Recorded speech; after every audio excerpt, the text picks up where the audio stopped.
болуп жатырмын бардыңыздарга. Абдан сонун анда эмесе келиңиздер дуа кылалы дагы. Бүгүнкү күнүбүздү баштайлы, бүгүнкү сабагыбызды баштайлы. Ушул дуа бул абдан күчтүү дуа. Бул пайгамбарыбыз саллаллаху алейхи вассалам эртең багамдаттан кийин эле ушул дуаны кылчу да. Ошондуктан сиздер дагы ушуну адатка айландырып алсаңыздар болот. Бул уже күндүн берекеси, ушул күндө береке, ушул күндө адал ырыскы, жакшы амалдарды кабыл кыл деген дуа. Кыргызчасы Бисмиллахиррахманиррахим. Аллахума инни асалюка ильман нафиян ва рискан таибан ва амалян мутакабалян дейт да. Аллахым, ушул күнү пайдалуу илим, адал ырыскы, кабыл болчу амалдарды насип кыл деп дуа кылабыз дагы. Анда эмесе сиздер менен бүгүнкү күнүбүздү баштайбыз. Так, бүгүн абдан сонун тема болмокчу. Карпмандын үч бурчтугу деген тема. Баарын жазадык дейт Азаматсыз Нурилеже. Упражнение жазап, мээңиздер ойгонуп, өзүңүздөр ойгонуп, уже сабакка даярсыздар. Бүгүнкү сабак бүгүн өтө дагы бир маанилүү сабактардын бири болмокчу. Анткени бул биздин сиздердин жашоодогу өзүбүздү кандай алып жүрөбүз, эмне үчүн, эмне себептерден бир иштерди кылабыз же кылбайбыз, эмне үчүн биз таарынабыз, эмне үчүн биз бирөөлөргө жардам беребиз, кандай бир себептер менен жардам беребиз, ошол жөнүндө сүйлөшмөкчүбүз. Кененирээк Стивен Карпман деген 1968-жылы ачкан ушул үч бурчтукту. Бул үч бурчтукта почти 90% адамдар жашайт да.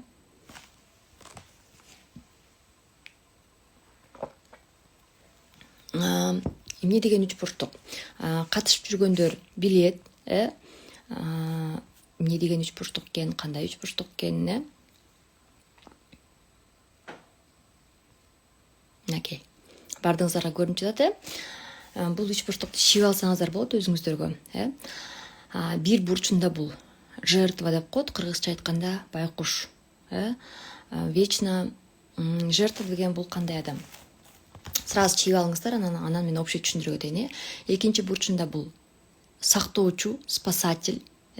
Бул сөзсүз жертва бар жерде сөзсүз сактоочу бар да, спасатель бар да. И ошол эле жерде сөзсүз түрдө ким бар? Бул преследователь деп коет, же тиран деп коет, же контролер деп коет. Кыргызчасы кандай которулат? Тиран, контролер мындай. Кыргызчасын которо албай койдум, өзүңүздөр которо аласыздар. Преследователь же тиран, жандай сөзсүз түрдө жертва бар жерде бул тиран бар дейт да, преследователь бар дейт да, күнөөлөөчү адам. Эми карап келиңиздер, жертва деген бул кандай адам? Мындай өзүңүздөр ойлоп келсеңиздер болот, өзүңүздөр мындай мен айта берем, сиз өзүңүздөрдүн жашооңуздарга, өзүңүздөрдүн кыймыл-аракетиңиздерге анализ жаза берсеңиздер болот, мындай бир ситуацияларды, кырдаалдарды эстесеңиздер болот. Эмне үчүн сиз бир моменттерде ушундай иштерди кылгансыз же кылган эмессиз, эмне себептен болгон, ошонун жөнүндө ойлосоңуз болот. Жертва бул ушул треугольник жөн эле бул жашоодогу биздин ролубуз да, мындай айткандачы, биздин күн сайын кылып аткан кыймыл иш-аракетибиздин негизи да, түп нукурасы. Эмне үчүн биз бир аракеттерди кылып атабыз, эмне үчүн бир адамдар менен башкача сүйлөшөбүз, бир адамдар менен башкача сүйлөшөбүз. Даже ушул үч бурчтук биз өзүбүздүн жан дүйнөбүздө, өзүбүздүн башыбызда дагы болобуз да, өзүбүз эле жертва болуп, кайра өзүбүз эле сактоочу болуп, кайра өзүбүз эле тиран болушубуз мүмкүн да. Эми жертва деген бул кандай адам? Ошол жөнүндө кененирээк сүйлөшөт кетели. Жертва бул мындай өзүнө жоопкерчилик албаган адам да, өзүнө жоопкерчилик албаган, мен колуман келбейт, мен кыла албайм, мага бирөө жардам бериш керек, мага бирөөнүн кеңеши керек, мага бирөөнүн жардамы керек деген адам да. Түшүнүп атасыздар, жертва деген кандай адам экен? Мен өзүм жалгыз кыла албайм, мага бирөө жардам бериш керек, мага бирөө кылып бериш керек деп ар дайым ушундай өзүнүн жан дүйнөсүндө ушундай бир өзүнүн жашоосуна, өзүнө жоопкерчилик албаган адамда болчу. И вечно башка адамдардан жардам күткөн адамда, мага бирөө жардам бериш керек. И мындай да, сөзсүз түрдө ушул адамдын жанында бул и сактоочу да пайда болот, сөзсүз түрдө жертванын жанында бечара. Туура айтасыз, бечара, жертва бул бечара да. Сөзсүз түрдө бул бечаранын жанында тиран пайда болот да. Муну күнөөлөгөн, муну мындай айтканда күнөөлүү кылган, кыйнаган адам сөзсүз түрдө пайда болду. Анткени биз өзүбүздүн энергетический абалыбыз менен, өзүбүздүн вибрацияларыбыз менен энергетикалык, мындай бичара болуп, байкуш болуп, и эмне болот экенбиз, ошондой адамдарды тартып алабыз да. Мындай закон притяжения деп, тартылуу закону бар да. Биз көрбөсөк дагы жана магнит сыяктуу, магнит тартып алат го темирди, ошондой сыяктуу бул жертва сөзсүз түрдө сактоочуну тартып алат дагы, и тиранды да тартып алат да.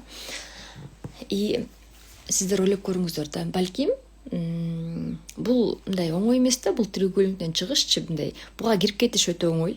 Анткени сөзсүз түрдө сизди бир жертва сизди сактоочу кылып тартып алышы мүмкүн, же тиран кылып тартып алышы мүмкүн, же сиз өзүңүз жертва болуп, же спасатель болуп ошо треугольникке кирип кетишиңиз мүмкүн да, оп-оңой кирип кетишчи. А бирок чыгыш бул мындай осознанности өтө чоң, мындай бийик деңгээлдеги өзүңө иштөөнү талап кылат да.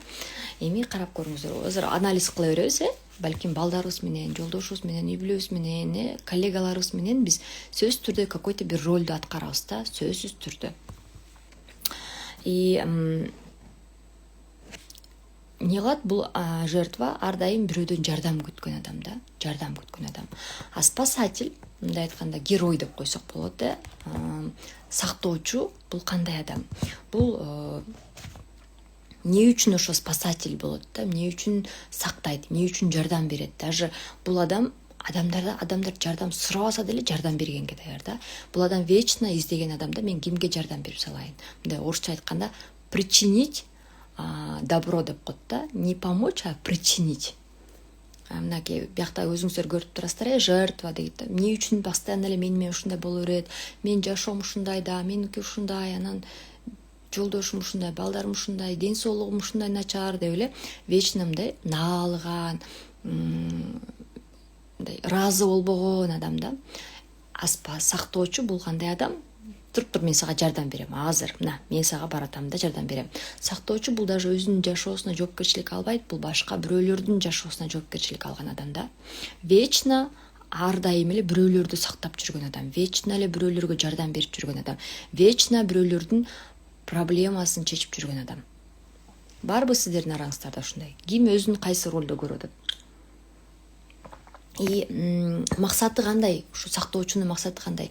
Мени байкашса, мени көрүшсө, мени макташса, мени элдер байкап, мени элдер макташса, ой, бул ушундай сонун турбайбы, бул ушундай кыйын да, мунун колунан баары келет. Бул кылып коет, например, ой, Назгүл укмуш да, например, мен эмне үчүн сактайм? Мени айтыш үчүн, Назгүл молодец, ой, Назгүл кылып коет баары, Назгүлдүн колунан баары келет да деп элдер мактасын, элдер көрсүн деген түпкү нукура, мындай айтканда ниет, нукура түпкү максат, эмне үчүн сактоочу болот? Ушундай максат да. Элдер мага ыраазы болушсун, элдер мени макташсын деген немеде калат да. И ар бир треугольниктин мындай выгодасы бар, плюстары бар, мындай өзүнө пайдасы көргөн жактары бар, бирок минустары андан чоңураак да. Бул сактоочунун өзүнүн жашоосуна убакыты жок. Бул вечно башка адамдардын жашоосу менен занят, вечно башка адамдардын жашоосун сактап, вечно башка адамдарга жардам берип, башкаларга совет берип жүрүп, эмне кылат? Өзүнүн жашоосун ойлонгонго да убактысы жок да. И башка адамдардын жашоосу менен жашайт да. Мунун башында, мунун максатында бүт башка адамдарда буга муну кылыш керек, тиге тини кылыш керек, тиге жардам бериш керек. Тиги коноктосот, ага барып жардам бериш керек, анын салатын жасап бериш керек, ага билет эмне салат жасаш керек экенин, бүт баарын билет, бирок өзүнүн жашоосун артка коюп койгон, өзүн вообще эң акыркы орунга коюп койгон да. И бул спасатель экенин кантип билсеңиздер болот. Спасатель ролго ушундай кирип кетесиң, что өзүңө жалко да, өзүң үчүн жалко, өзүң үчүн акча короткон жалко, өзүң үчүн убакыт короткон жалко, өзүң үчүн бир нерсе алган жалко. Базарга барса деле сактоочулар эмне кылат? Биринчи балдарын алат, күйөөсүн алат, ата энесин алат, бир туугандарын алат, элдин баарын алат, бирок өзүнө жалко акча короткончу. Мен кийин алам, мен кийин акча кененирээк болгондо алам дейт. Же болбосо базарга киргенде айтат, мен акча калса алам дейт. Анан билесиздер, базарга киргенде акча калбайт да, никогда калбайт. Анан өзүнө акча калбай калат да. И эмне кылат? Элдин баарын кийиндет, элдин баарын жардам берет, бирок өзүнө жардам керек болуп атса да өзүнө жардам бербейт да. И именно ошо сактоочулар 40-тан ашкандан кийин, напримерчи, 40-тан 50-дөн ашкандан кийин эмне болуп калат? Көбүнчө учурда коркчан болуп калат, көбүнчө учурда нааразы, наалыган именно жертвага айланат да көбүнчө учурда. Неге? Анткени сактоочунун максаты эл көрсүн, эл мени мактасын деген максатта кылган да, эл чтобы признали. Анан все равно жан дүйнөсүндө бар да, кайра мага ошону кайтарып берет, мага ошону кылат дегенче. Бирок көп учурда адамдар жардам сурабаса деле ошо адам жардам бергендиктен башка адамдар ладно деп коюшу мүмкүн да, же ал күткөндөй жардам кайра кайтарып бербеши мүмкүн. Анан эмне болот? Ал адам наалыган жертвага айланат кайра элечи. То есть не бывает мындай, болбойт да, вечно эле бир эле уголдо тура бергенчи. Бул эгер сиз спасатель болсоңуз, значит сиз бир күнү жертва болосуз, кайра бир күнү тиранга айланасыз да, кайра спасатель. Ушундай үч бурчтукта эмне кыласыз? Видите, стрелка өйдө ылдый. То есть сиз бир күнү жертва болушуңуз мүмкүн, кайра бир күнү сактоочуга айланып кетишиңиз мүмкүн. Бир күнү кайра тиранга айланып кетишиңиз мүмкүн, бир күнү кайра сактоочуга айланып кетишиңиз мүмкүн да, бир күнү кайра бечарага айланып кетишиңиз мүмкүн. Ушинтип эле круг менен жүрө беребиз да, монтип айланып элечи.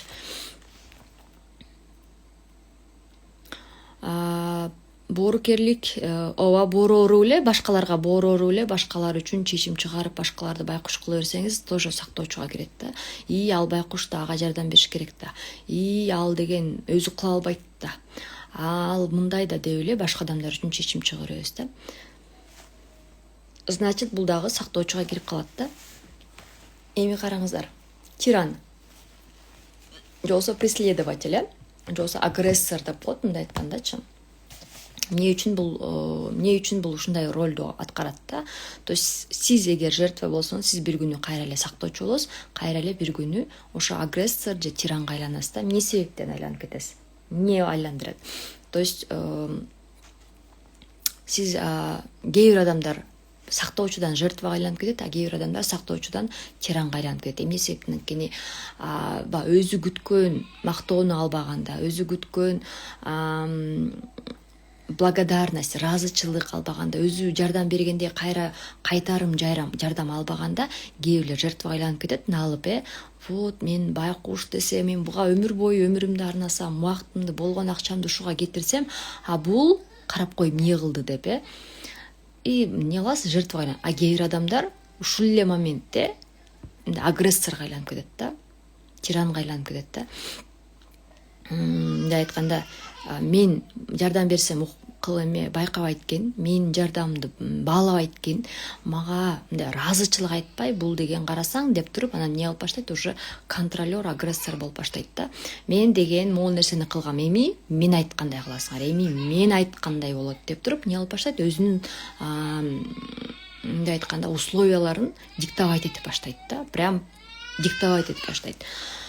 Вот агрессор деген бул кандай да? Мен айткандай болот. Мен эмне айтсам ошондой кылышыңар керек. Прям точно ошондой кылышыңар керек. Өзүңөр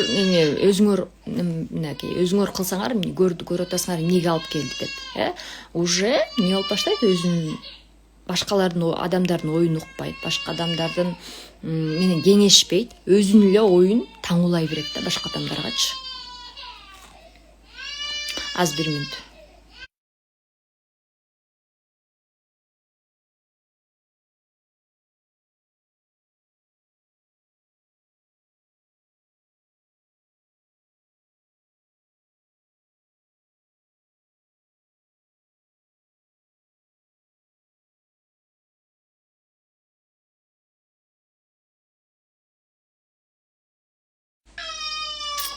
Так.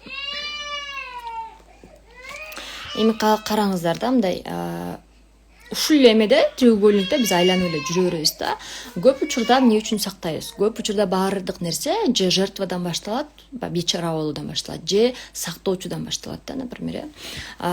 Негизи эмне үчүн сактоочуга айланып калабыз? Кээ бирдики бул мындай болуп калат да, кичинекей чагынан болуп калат. Көбүнчө сактоочулар булар кимдер? Бул улуу, үйдөгү эң улуулар, башкаларды караш керек болуп калат, например, башкаларга жоопкерчилик алыш керек. Сен улуусуң да, сен жоопкерчилик ал.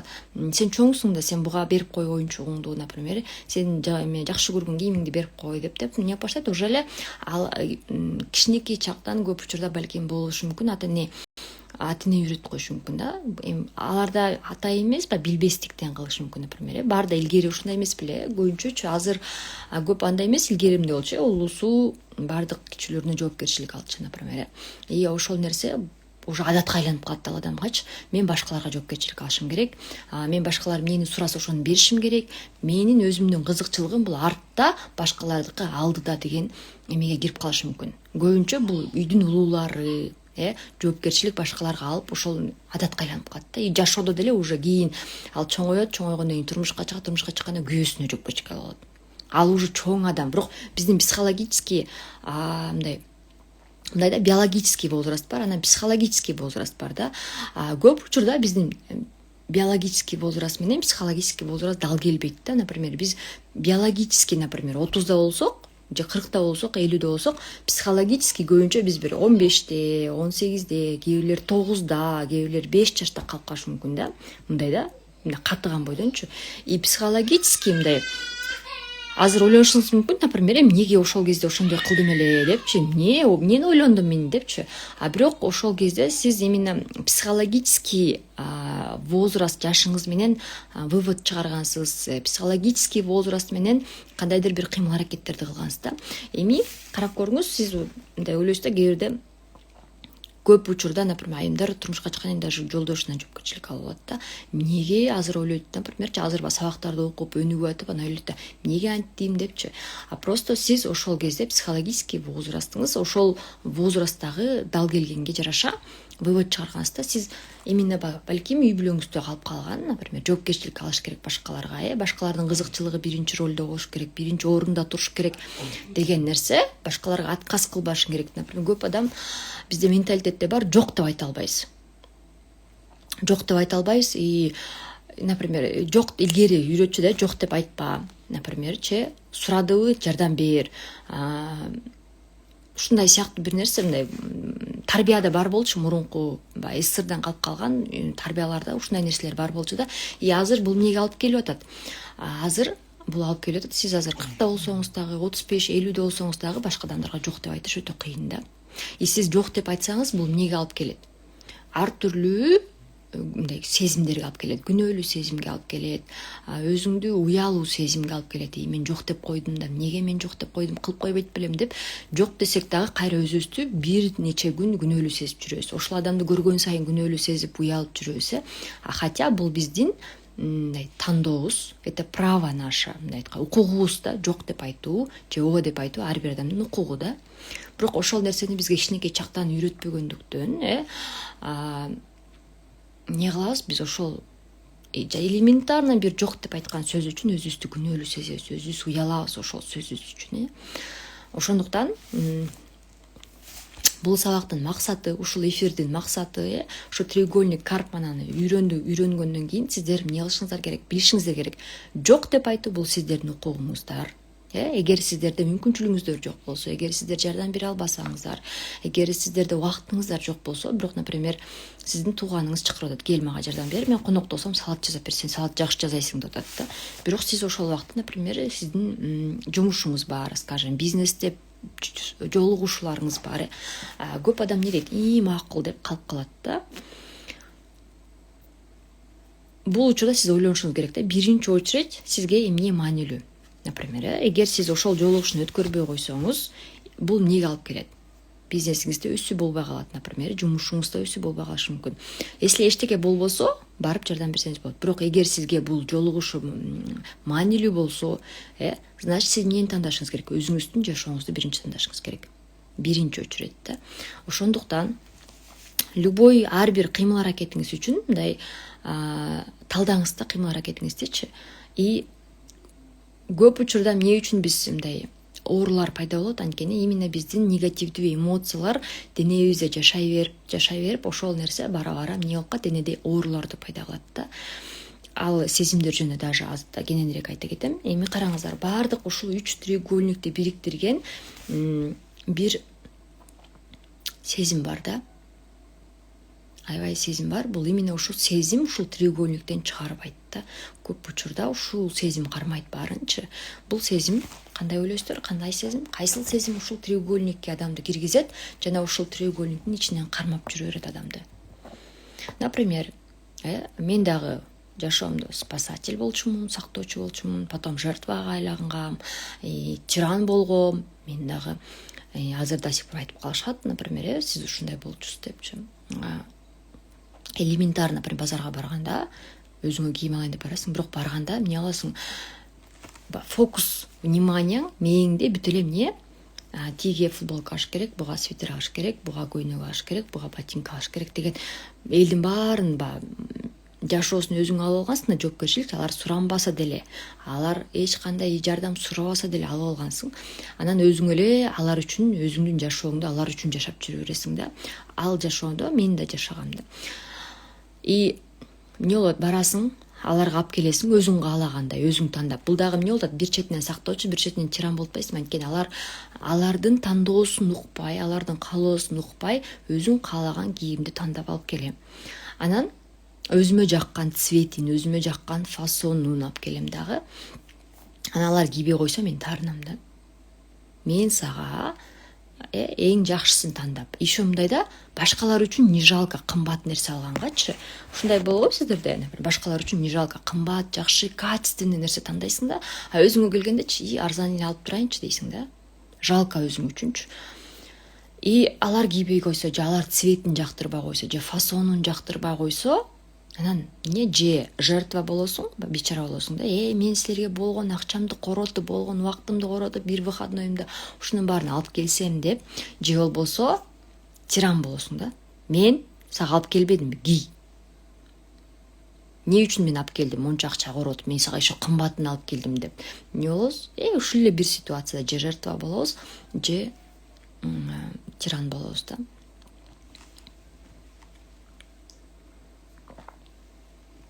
И даже ушул үч бурчтукта биз өзүбүз менен өзүбүзгө болгон мамиледе да ушул үч бурчтукта жашашыбыз мүмкүн да. Мындай да. Например, биз эртеңки күндөн баштаган жакшы көрөбүз го ар бир нерсени. Например, эртең өзүмдүн үстүмө иштеп баштайм, эртең китеп окуп баштайм, эртең чуркап баштайм, например, элементарно эртең таң атпай туруп чуркап баштайм, физзарядка жасайм деп атасыз да. Будильник коюп койдуңуз, саат 5-ке, 6-га, анан будильник чырылдадан сиз, например, будильник чырылдадан сиз ойлоп атасыз да, көчөгө эшип жаткам, чарчагам, кой бүгүн эс ала турайын деп. Бул эмне? Бул кайсы роль включилась азыр? Кой, сен чарчадың, бүгүн эс ал, эртең баштайсың. Көчөгө эшип жатпадыңбы? Көчө кечке иштедиң. Бүгүн эс алып ал, уйкуң кандырып ал. Азыр сен уйкуң канбай калсаң, кечке чарчайсың, кечке башың ооруйт да деп эмне кылат? Ошол эле моментте уктап атканда эле уже сиздин адатка айланып калган треугольникте мээңизде треугольник ойной берет да. Сиз азыр эмне болду? Ошол моментте жертва. Сен чарчадың да, сен көчөгө эшип жаттың, сен көчө чарчадың. Азыр сен уктап эс ал. Сен азыр уктап эс албасаң, башың ооруп калат, кечке чарчап жүрөсүң, маанайың түшүнгү болот. Лучше азыр уктап жашынакай эс алып ал деп жертва болот. Анан уктадыңыз, будильникти өчүрүп коюп уктап калдыңыз. Анан эртең менен турдуңуз 8-деби, 9-дабы, 7-деби турдуңуз. Анан тургандан кийин эмне кайсы роль включается? Тиран. Сен күндө эле ушинтесиң. Сен көчө эле айтпадың беле бүгүн таң атпай туруп чуркайм деп. Кана чуркаганың?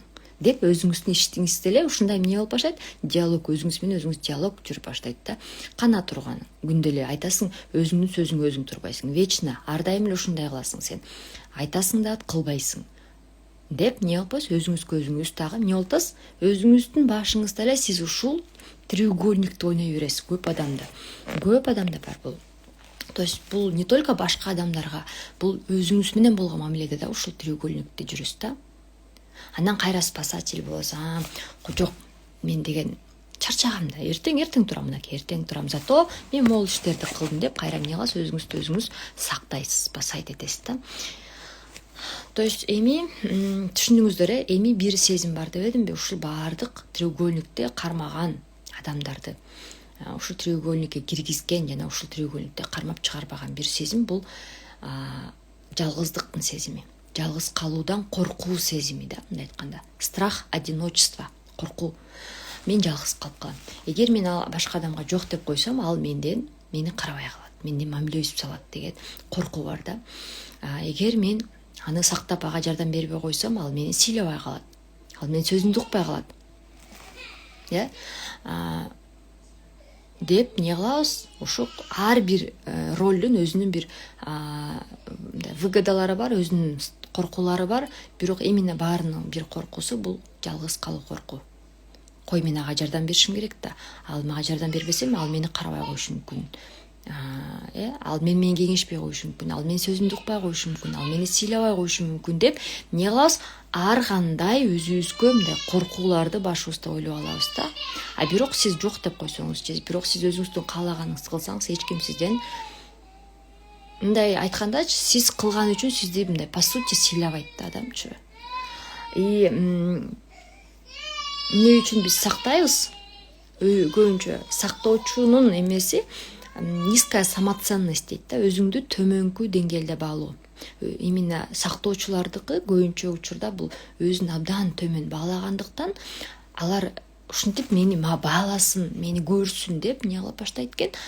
Именно өзүн өзү баалабагандыктан башкалардан баалоо күтүп не кылып баштайт? Башкаларга өзүнүн жардамын таңуулап баштайт да, мындай айткандачы. Ошондо ал ойлойт да, мени ошондо баалап баштайт депчи. Өзүнүн ал эч ким кеңеш сурабаса деле кеңеш берип баштайт. Бул даже балдар менен болгон мамиледе да болушу мүмкүн. Например, илгери башкача болчу мамиле, азыр башкача. Азыркы балдар мындай айтканда самостоятельный да, мындай независимый да. Азыр, например, ата-эне менен балага болгон мамиледе ушундай болушу мүмкүн. Например, сурабаса деле мен ата-энемин да деп не кылып баштайт? Өзүнүн кеңештерин таңуулап баштайт, өзүнүн жашоодогу бир кандайдыр баалуулуктарын таңуулап баштайт. Мындай болушу керек депчи. Ал бала ошону кылбай укпай койсо, анан эмне болуп баштайт? Тирешүү башталат дагы. Ата-эне сактоочудан тиранга айланып кетет да.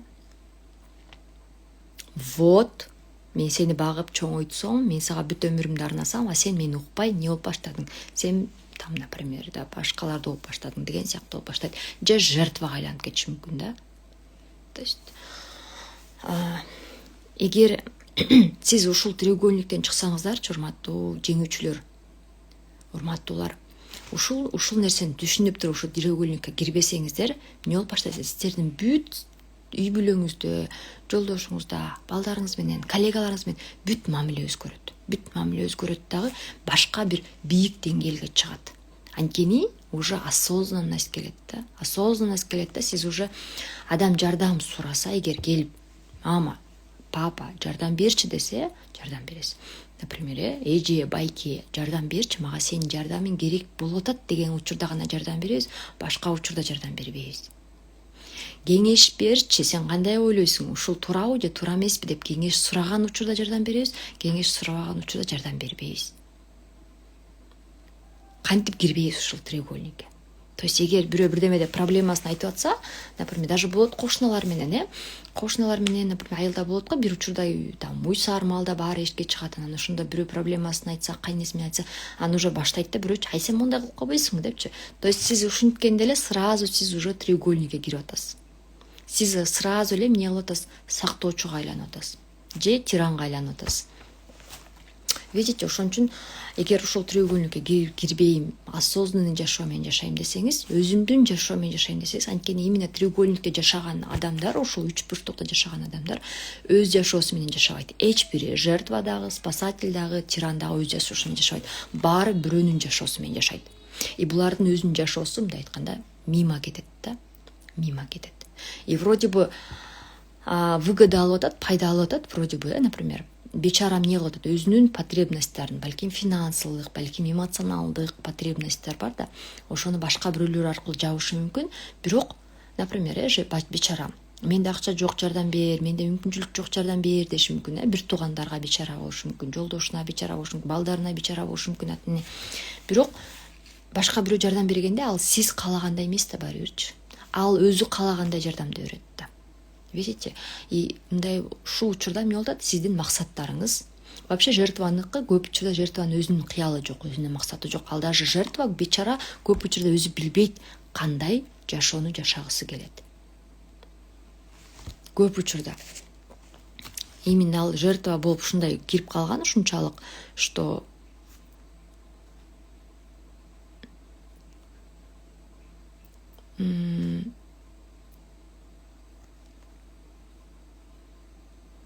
ушунчалык жертва болуп кирип калган, что ал эми өзүнүн кандай жашоо менен жашагысы келет, эмне кылгысы келет, ушуну билбейт да. Мынакей могу аябай картинка аябай жакшы көргөзөт. По сути, биздин мындай айтканда жашообуздун мындай кандай жашоодо жашап жатабыз. Мынакей агрессор, вечно мындай башкаларга кеңеш берип эле, башкаларга законун айтып эле, башкаларды кандай жашаш керек үйрөтө берет да. Жертва бул байкуш болуп эле, бечара болуп эле, ыйлактап эле, вот ушундай, менин жашоом ушундай, вечно мага ушундай деп эле жүрө берет. А спасательдер вечно ишут да, кимди барып спасать этейин. Анткени эч бири өзүнүн жашоосуна жоопкерчилик алгысы келбейт. Алганды да билбейт да, эч ким үйрөткөн эмес. Эми сиздер эмне кыласыздар? Өзүңүздөрдүн жашооңуздарга жоопкерчилик алганды үйрөнөсүздөр. Эң биринчи эле бул өзүңүздөрдүн максатыңыздар, өзүңүздөрдүн кыялыңыздар болуш керек бул жактан чыгыш үчүн. Анан өзүңүздөргө мындай айтканда сөз бересиздер, осознанностька келесиздер. Эгер адам менден жардам сурабаса, мен ага жардам бербейм. Эгер башка адам бир нерсе проблемасын айтып атса дагычы, ал адам сизге келип, балким кээде болот адамдар жөн эле айтып, мени бирөө укса деген максатта айтат да, мени угуп кой деген максатта айтат да. А бирок биз укканды билбейбиз, на самом деле көп адамдар укканды билбейбиз. Биз адам бир нерсе айтып баштаганда эле эмне кылып баштайбыз? Кеңеш берип баштайбыз. Сен мындай кыл, сен тиндей кыл, монтип айт, мындай кылып кой деп эле балким жөн эле угуп коюшуңуз керек. Анан сурайсыз, менден сага кандай жардам керек деп. Именно ушул треугольникте биякта бүт жалаң негативный эмоциялар жашайт да. Ушул треугольникте жүргөн адамдарда бул гнев, злость, агрессия, страх, разочарование, ушундай негативный эмоциялар жашайт да. Булар постоянно, вечно налыган, вечно недовольный, вечно бирөөлөрдөн күткөн, ушундай да. Спасатель бирөөлөрдөн ыраазычылык күтөт, жертва бирөөлөрдөн жардам күтөт. Менин проблемамды чечип бергиле, мага жардам бергиле деп. А спасатель эмне кылат? Мен сага жардам берем, сен мага ыраазычылык бер, сен мени макта деген сезим менен жасайт да. Видите? Агрессор мени байкагыла, мен авторитетмин, мени сыйлагыла деген, менин сөзүмдү уккула, мен айткандай кылгыла деген максатта кылат да. То есть бүт негативдери ушул жакта да. Ошондуктан ушул жактан чыгабыз дагы, бул эми треугольникке кирбейбиз. Эми бул треугольникте жүргөн адамдар бул созависимый адамдар деп коет да. Мындай айтканда кыргызча кандай окуат? Зависимый дегенчи.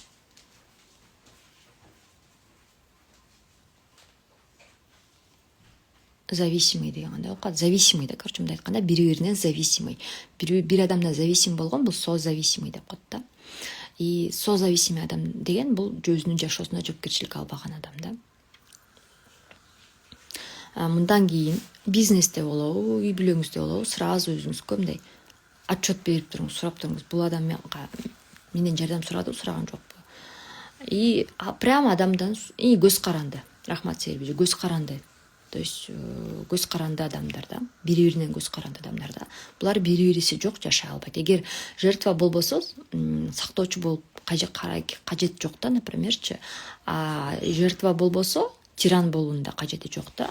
Эгер сиз мындай сезип билишиңиз керек да, ал дагы чоң взрослый адам. Например, ал канча жашта? 25 жашта. 18-16дан өйдө уже бул өзүнө жоопкерчилик алган адам да.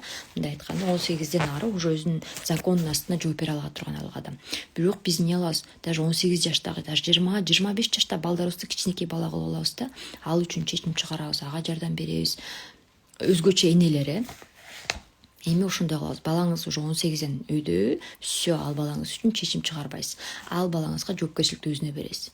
Негизи вообще Европада садиктен баштап балага жоопкерчилик алганды үйрөтөт экен. Садиктен баштап кандай цветтеги кийимди кийесиң, кайсы кийимиңди кийесиң, эмне кыласың, бүт өзүнө коет дейт да. Элементарный вот кичинекей нерселерден башталат да. А бизге ошол жоопкерчиликти убагында бербегендиктен эмне кылабыз? Биз азыр убакыт келгенде чоң жоопкерчилик албай калат экенбиз да. Ошон үчүн азыр эми баштаңыз, кичинекей нерседен баштаңыз да. Эми эмне кылабыз? Созависимый мамиледен чыгабыз. Бири-бирибизге көз каранды болгон мамиледен чыгабыз. И билиңиз, что сиз сактоочу болбосоңуз, сизден эч ким качып кетпейт. Сизди эч ким жаман көрүп калбайт. Наоборот, сизди башкача деңгээлде сыйлап баштайт, сизди башкача деңгээлде жакшы көрүп баштайт. Видите? И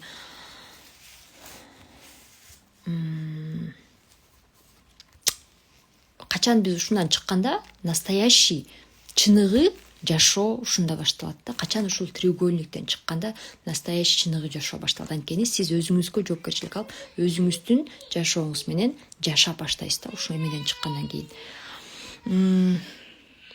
Эми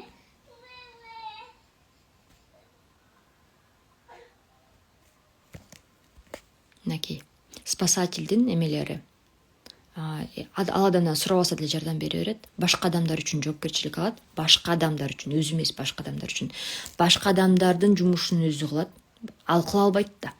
Мен кылып коеюн лучше депчи. Күнөөлүү сезим. Именно башкарган ошо күнөөлүү сезим да. Именно ошо күнөөлүү сезимден чыгабыз. Эми кантип чыгабыз?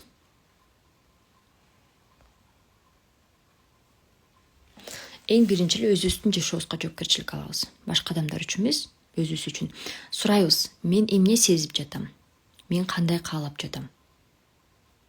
То есть эгер башка адам сизден жардам сураса, сиз өзүңүзгө сурайсыз. Мен жардам бергенге мүмкүнчүлүгүм барбы? Биринчи. Мүмкүнчүлүгүңүз бар болсо, убактым барбы деп сурайсыз. Убактыңыз болсо, анан мүмкүнчүлүгүңүз бар болсо, анан каалооңуз болсо, анан 3 фактор болгондо гана жардам бересиз. Мүмкүнчүлүгүм барбы? Действительно сиз кыла аласызбы? Ошону жардам бере аласызбы? Убактыңыз барбы? Балким сизде мүмкүнчүлүк бар, бирок убактыңыз жок. Балким сизде мүмкүнчүлүк, убактыңыз бар, бирок каалооңуз жок. Бирок сиз өзүңүздү кыйнап эле барып жардам бердире бересиз да. Эгер сизде 3 фактор болбосо, жардам бербейбиз. Бирөөгө таң улабайбыз да. Даже сураган күндө дагы. Өзүбүздүн жашообузга биринчи өзүбүздүн жашообузга жоопкерчилик алабыз. Өзүбүздүн жашообузду жакшыртууга аракет кылабыз. Өзүбүзгө. Мен кандай кылсам, мен дагы жакшы адам болом. Мен кандай кылсам, дагы жашоом жакшырат. Мен кандай кылганда, кандай кыймыл аракет кылганда менин жашоомдо максаттарым ишке ашат. Вот биринчи очередь ошол негизи болот. Именно ошо спасательден кантип чыгабыз? Жертвадан кантип чыгабыз? Тирандан кантип чыгабыз? Бардык 3 треугольниктен чыгыш үчүн биринчи очередьте өзүбүзгө жоопкерчилик алабыз, өзүбүзгө. Жертва бул өзүнө жоопкерчилик албаган адам. Спасатель тоже жоопкерчилик албаган, өзүнө жоопкерчилик албаган адам, башка адамга жоопкерчилик алган. Спасательди кантип сактоочу болбойбуз мындан ары. Түшүнөбүз, что ал адам дагы Аллах Таалам ага дагы бул сизге бергендей мүмкүнчүлүктөрдү берген. Ага дагы 24 саат убакыт берген, ага да энергия берген, ага да өмүр берген, ага да бардык таланттарды берген, потенциалды берген. Ал адам дагы өзүнүн жашоосуна өзү жоопкерчилик ала алат, өзү кыла алат. Балким азыр жакшы деңгээлде кылбашы мүмкүн, сиз ойлогондой. Бирок бара-бара ала берип жоопкерчиликти эмне алат? Жакшы деңгээлге өтөт да. Ошондуктан мындай да, көп учурда сактоочуларда недоверие, ишенбөөчүлүк. Ал кыла албайт да, ал жакшы кыла албайт да, лучше мен кылып коеюн, мен жакшы кылам деген да. Башка адамдарга ишенбейт да, сактоочуларчы. Ошондуктан мындай кылабыз, башкаларга доверие, ишенүүнү көбөйтөбүз. Ал дагы кыла алат. Аллах Таалам ага да ушундай мүмкүнчүлүктү берген. Анын да колунан келет деген ишенимди кылабыз. Ишенимди арттырабыз өзүбүздө. Бизде ишеним болбогондуктан эмне кылабыз? Баардык адамдарга эле өзүбүз жардам берип, өзүбүз кыла беребиз да. Эмне кылабыз? Биз только башкаларга жардам бербейбиз, биз башкаларга мотивация беребиз, шыктандырабыз. Сен колуңан келет, сен кыла аласың, мен сага ишенем деген только сөз менен шыктандырабыз да. Ал үчүн анын жумушун кылбайбыз. Өзгөчө башында бизнесте да ушундай болушу мүмкүн. Например, презентация окуп койчу десе, ал окуй албайт, мен окуй берейин. Ал жакшы окуй албайт да, мен жакшы окуйм да. Ал кыла албайт да, мен кылам деген. Например, жасы кыздарыбызга үйдө кичинекейлерди кыласыз. Ал үйдү чала жууп коет, мен өзүм эле жууп коеюн. Ал үйдү чала жыйнап коет, мен өзүм эле жыйнап коеюн деп. Ал билбейт тамак жасаганды деп. Например, көп учурда өзүбүз кыла беребиз да. Ошондуктан эмне кылабыз? Балким биринчи жолу чала жууп коет үйүндө кызыңыздар, балдарыңыздар. Балким презентацияны партнерлоруңуздар биринчи жолу жаман окуйт, бирок бара-бара үйрөнөт да. тирандан кантип чыгабыз? Тиран деген бул өзүнүн минустарын көргөзгүсү келбеген, өзүнүн минустарын башкалар көрбөсүн деген адамдар да. Ошондуктан эмне кылат? Постоянно атака, защита позициясында турган адам да. Самая лучшая защита это атака деп коет го. И вот атака эле кыла берет да, агрессия кыла берет да. Ошондуктан эмне кылабыз? Идеалдуу адам жок. Идеалдуу адам жок. Ар бир адамда минустар бар. Ар кимдики ар кандай минустар бар, ар кимдики ар кандай недостаткалар бар, И это нормально. Просто ошонун үстүнө иштейбиз да. Ошондуктан эмне кылабыз? Түшүнөбүз, что сиздин минусуңузду башка адам көрүп калса, андан эч нерсе болбойт. Эч нерсе болбойт, просто ошонун үстүнөн иштейм дейбиз дагы. И башкаларга эмне кылабыз? Только тоже мындай шыктандырабыз башкаларды. Өзүбүз закон түрүндө айтпайбыз, мондай кыл деп. Жок. Эгер жардам сураса, только шыктандырабыз. Кана ким өзүн көрдү, ким эми эмне кылабыз? Мындай кылабыз да. Жертва, агрессор, спасательден чыгабыз дагы. Победитель, созерцатель, стратег өтөбүз. То есть именно эмне кылабыз? Жертвадан победитель өтөбүз, жеңүүчү өтөбүз, бечара абалынан жеңүүчү абалына өтөбүз. Мен колуман келет, мен кыла алам, бул менин жашоом. Мен ушул жашоону бактылуу, ийгиликтүү кылып жашайм деген максатты коебуз да, ошо менен өтөбүз да. Тирандын ордуна созерцатель деген мындай кыргызча кандай болуп калат бул? Жакшы нерселерди кылуучу,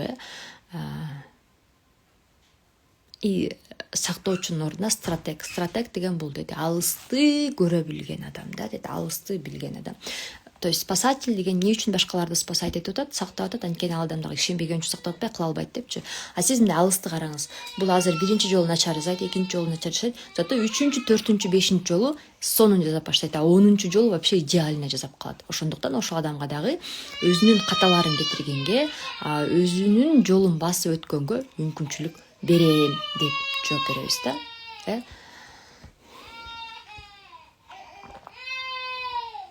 Именно ушул баарын, ушул жакта жүргөн себебибиздин, именно треугольникке кирип кеткен себебибиз эмнеден? Бул биздин эмоциялар, биздин сезимдер. Мынакей сезимдер, именно ар түрдүү сезимдер болот бизде, ошол сезимдерди талдап билип, ошол сезимдер менен гана иштешибиз керек да. Көп учурда биз ошол сезимди басыш үчүн, ошол сезимди сезбеш үчүн эмне кылабыз? Ушул треугольникке кирип кетебиз да. Же жертва болуп калабыз, же сактоочу болуп калабыз, же тиранга айланып кетебиз да. И эмне кылабыз? Азыр мен эмне сезип жатам? То есть өзүңүзгө постоянно отчет берип турсаңыз болот. Мен эмне сезип жатам? Мен азыр кандай сезимдерди сезип жатам? Эгер күнөөлүү сезим сезип жатсаңыз, көп адам ошондон качып эмне кылып баштайт? Басып баштайт да. Мындай сезимдерди баспайбыз, сезимдерди талдайбыз. Биз именно жай VIP программаны негиздегенибиздин себеби, ошо VIP программага чакырып аткан сиздер сегиздеги, именно VIPте биз сезимдер менен иштейбиз да. Ошо сезимдерди талдап чыгабыз. Көп сезимдер биздики кичинекей чактан калып калган. И ошол сезимдер именно денебизде да, мээбизде эмес, денеде. Денеде бизде миллиардтаган клетка бар. Элестетсеңиздер, миллиардтаган клетка. И ошол ар бир клетканын өзүнүн памяти бар, өзүнүн эс тутуму бар, өзүнүн ДНКсы бар. Эмелестин кичинекей чакта сиз бир жолу күнөөлүү сезим сезсеңиз, ошол бир күнөөлүү сезимди сиздин денеңизде миллиардтаган клетка жаттап калган да. Ошондуктан дененин памяти өтө күчтүү память. Балким сиздин эс тутумуңуз унутуп калышы мүмкүн, сиз даже билбей калышыңыз мүмкүн. Например, 1 жашта, 2 жашта, 3 жашта болгон нерсеңизди билбейсиз, эсиңизде жок да, а бирок сиздин денеңиз билет да. Например, ошон үчүн биз ошол сезимдерден качабыз, денеңиз качат да ошол сезимденчи, анткени күнөөлүү сезим, уялуу сезим, коркуу сезимден качып туруп эмне кылып баштайт? Басып баштайт да. Эми отчет беребиз өзүбүзгө. Мен азыр кандай сезип жатам? Мен эмне сезип жатам? Деп туруп, и ошол сезимди кабыл алуу дейт. Принятие. Кабыл алабыз. Ооба, мен азыр күнөөлүү сезип жатам. Же мен азыр коркуп жатам. Деп кабыл алганда дейт, ошол сезим сизди эмне кылып баштайт? Башкарбайт дейт да. Уже контроль жоголот дейт да. Ошондо сиз мындай осознанный деңгээлге чыгасыз дейт да. бирок ал сразу эле болбошу мүмкүн. Ошон үчүн жок дегенде минимум 3 жолу випке катышып койсоңуздар жакшы. Минимум 3 жолу. Анткени ошол сезимдердин баарын чыгарасыз уже денеңиздерде, ал сезимдер жоголот да, мындай айткандачы, кетет да. Именно ошол убагында сезимдерди биз жашабагандыктан, из-за того, что не проживаем, жашабай басып койгондуктан, например, жиниңиз келди, басып койдуңуз, ачууңуз келди, басып койдуңуз, например, күнөөлүү сезим сездиңиз, басып койдуңуз. Ошо сезимди денеңиз менен жашаганда жашап чыгарбай басып койгондуктан ал денебизде бир жерде блок болуп калып калат да. Ял любой бир окшош ситуацияда, как триггер деп коет, любой бир окшош ситуация эле ошо сезимди эмне ойгото берет да, чыгара берет. И ошон үчүн эмне кылабыз, мынакей биякта көрдүңөрбү, гневдин эле, ачуу, гнев деген кыргызча ачуулуу, жиңгелүү,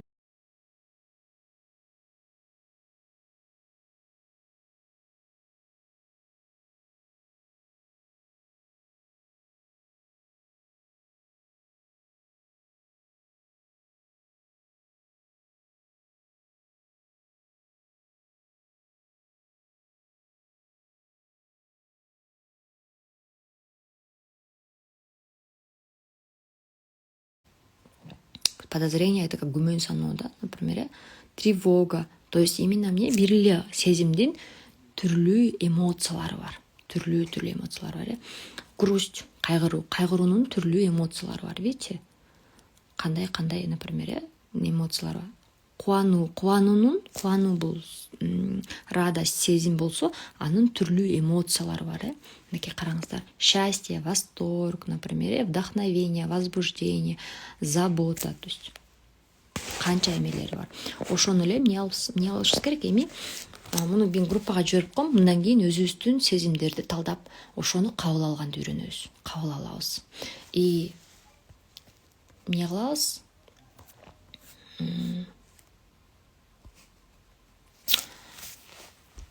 Именно жакшы эмеге түшүнөбүз. Эми түшүнөбүз, мында эң жакшысы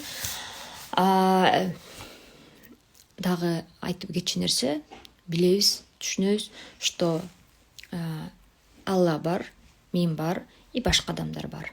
Зато эң башында эмне болуп турат? Алла турат. Аллах Таалам турат. Баарыбызды жараткан, бүт жер жүзүн жараткан Аллах Таалам турат. И жоопкерчилик негизи башка адамдар үчүн жоопкерчилик алганда эмне кылабыз? Биз Алланын ролун алып алабыз да. Ошондуктан Алланын ролун албайбыз. Билесиз, Алла бар, мен деле башка адамдардын деңгээлинде турам. Мен деле башка адамдардай адаммын деген деңгээлге түшөбүз. Түшөбүз дагы, билесиз, что Аллах Таалам бар. Аллах Таалам эгер ошо адамга ушундай бир какой-то бир проблема берсе, какой-то бир кырдаал берсе, значит Аллах Таалам ошо адам көтөрө ала турган проблема берген. Аллах Таалам эч бир адамга ал адам көтөрө албай турган проблема бербейт, кырдаал бербейт. Ар бир адамдын өзүнүн деңгээлине жараша гана проблема берет. И ушул проблема, кырдаал, мындай айтканда, маселе эмне кылат? Ошол адамды кийинки деңгээлге чыгарыш үчүн берилет да. Өстүрүш үчүн берилет. Негизги природа, жаратылышта ушундай жаратылган, что адам, даже клетка именно стрессовый ситуацияда өсөт экен да. И биз дагы качан өнүгөбүз, качан өсөбүз? Какой-то бир проблема болгондо, какой-то бир стрессовый ситуация болгондо өсүп баштайбыз. Эгерде бизде баары идеально болсо, бизге өсүүгө эч кандай муктаждык кереги жок болмок да. Баары жакшы болсо, элестетсеңиздер, башыңызда баары текчи болсо, сиз чыргап эле жата бермексиздер да. И ушуга окууга келгениңиздердин себеби да эмне болот? Какой-то бир жашооңузда маселе бар. Ошо маселени чечиш керек болуп анан келип атасыздар да. Видите? То есть именно ошол проблема, мындай айтканда, ошол маселе сизди өстүрүп атат, өнүктүрүп атат да. Ошон үчүн биринчи очередь эмне кылабыз? Ыраазы болобуз Аллах Таалама. Аллах Таалам ушу мага маселени бергениңе ыраазымын деп туруп анан суроо беребиз. Ушу маселе мени эмнеге үйрөтөт? Мени кандай деңгээлге чыгарып атат? Мен эмнени үйрөнүшүм керек ушул маселенин аркасында? Кандай сабак алышым керек деп суроо беребиз да. Анан эми кандай навык, мындай айтканда, кандай таланттарды өстүрүшүм керек ушул маселени чечиш үчүн? Видите, ушундай. А көп учурда биз эмне кылабыз? Наалыган абалга кирип алабыз, жертвага кирип алабыз да. Вот, вечно менде проблема боло берет. Эмнеге меники ушундай? Карасаң башкалар жыргап эле жүрөт, например, деп наалып баштайбыз да. Эгерде бизнесте сизде бизнесиңиз жакшы жүрбөй атса, значит эмне кыласыз? Сурайбыз да. Мен эмнени өстүрүшүм керек? Мен өзүм үстүмөн кайсы жагыман иштешим керек, чтобы бизнести өнүктүрүшүм керек? Чтобы лидерлерди өстүрүп чыгышым үчүн, например, кирешемди өстүрүш үчүн мен эмненин үстүнөн иштешим керек деп туруп суроо беребиз да. То есть, видите, И ошондой да ситуация менде да болгон. Бизнесте киреше келип чыкпаган, бизнесте аябай мындай кыйын күндөр болгон. Бир моментте бир вообще туруп калган күндөр болгон. И мен да биринчи очередь, көп учурда биринчи очередь эмнеге түшөбүз? Налып жертвага айланып кетебиз да. Анан ойлоносуң да, эмнеге мындай болуп атат? Мен эмне кылышым керек? Эмненин үстүнө иштешим керек деп анан иштеп баштайсың да. И ошонун үстүнө иштеп атып, эмне кыласың? Сен өзүң как личность, как адам катары өсүп чыгасың да. Кийинки деңгээлге өтөсүң, мындай айткандачы. И уже эмне кыласың? Мен айтам азыр, например, 5 жыл мурун, даже 3 жыл мурун, 2 жыл мурунку Назгүл и азыркы Назгүл это эки башка адам да. И это бүт благодаря эмнеге? Проблемаларга. Проблемаларды чечип атып, эмне кылып биз өсүп, башка деңгээлге өтүп, башка адам болдук да, мындай айтканда осознанный, мудрый, көрөгөч адамга айланабыз да. Именно ошо проблемаларды чечип атып, эгер баары текши болсо, мен баягы эле 10 жыл мурунку Назгүл болуп жүрө бермекмин да, өзүм үстүмөн иштебейчи. Ошондуктан эмне кылып түшүнөбүз? Аллах таалам эгер ушул кырдаалды берип атса, магабы же башка адамдаргабы, Аллах таалам бар, көрүп атат. Значит, эмне? Ишенүү да, доверие болуш керек да, Аллах таалага доверие болуш керек жүрөгүңүздөрдө. И через любовь и уважение баардык нерсени жан дүйнөңүздөрдө ошо ниет кылыңыздар, через любовь и уважение, через сүйүү жана сыйлоо аркылуу кылам. Эгер башка адамга жардам керекпи, мындай ал мени мактасын деп күтүп эмес, ал мени байкасын, мага ыраазычылык айтсын эмес, именно просто мен аны жакшы көрөм, мен аны сыйлайм, ошон үчүн жардам берем. Просто мен ага жакшылык каалайм деген ниетте гана кылабыз да. Мен да мурун ушундай максатта кылчумун, мени мактасын депчи, например, сабактарды өткөндө, о мактасын, Назгүл сонун сабак өттү, ой Назгүл молодец да, ушундай жардам берди деген максатта кылчумун да. Действительно, бир кезде талдап келсем, ушундай максатта кылчу экенмин да, өзүм даже байкабастанчы. Анан күтөсүң, анан эгер сен өзүң каалагандай мактоо албасаң, өзүң каалагандай ыраазычылык албасаң, анан эмне болуп баштайсың? Таарынып баштайсың да. Азыр уже мындай сабак өтөсүңбү, башкаларга жардам бересиңби, уже күтүү жок да. И уже мындай ушул моментте мындай свобода келет да, урматтуулар. Ушул моментте свобода келет. Анткени сизде күтүү болбогондо, башкалардан ыраазычылык, башкалардан мактоо, башкалардан бир нерсе күтпөй эле жөн эле сүйүү, ыраазычылык менен кылып баштаганда, башкаларга ал адам сага ыраазычылык айтса да, айтпаса да, ыраазычылык айтса приятно, ыраазычылык айтпаса это нормально, потому что мен ал адамга жакшылык каалаган үчүн кылдым. Болгону эле бүттү. Мен андан эчтеке күтпөйм. И мен ал адамдан мындай көз каранды эмесмин да. Вот ушул моментте независимость, ушул моментте свобода келет сизге. Жан дүйнөңүздө свобода келет. Ушул моментте сиз именно өзүңүздүн максатыңызга каалагандай жол менен бара баштайсыз да. Анткени сиз башка адамдардан көз каранды эмессиз. Түшүнүктүү, действительно абдан сонун чыныгы бактылуу жашоо именно ушул треугольниктен чыкканда башталат демекчимин. Убакыт болуп калды, урматтуу жеңүүчүлөр, баардыгыңыздарга ийгилик каалайм, баардыгыңыздарга каалайм бүгүндөн баштап, именно азыркы моменттен баштап осознанный жашоо менен жашап баштайсыз. Азыр уже ушул треугольниктен чыгып, бала менен болобу, жолдошуңуз менен болобу, бизнес партнерлор менен болобу, башка адамдар менен болобу мамиледе доверие, любовь, уважение менен мамиле кылып баштаңыздар. Ишениңиздер, эгер ал кылып атса, значит ал ошону көтөрө алат, ошого колу келет, кыла алат, колунан келет. Аллах таалам ага ошону берди, значит ал анын жоопкерчилиги деп билебиз да. Башкалардын жоопкерчилигин өзүбүзгө албайбыз, өзүбүздүн жашообуздун жоопкерчилигин алабыз, өзүбүздүн максатыбыздын жоопкерчилигин алабыз. Түшүнүктүү?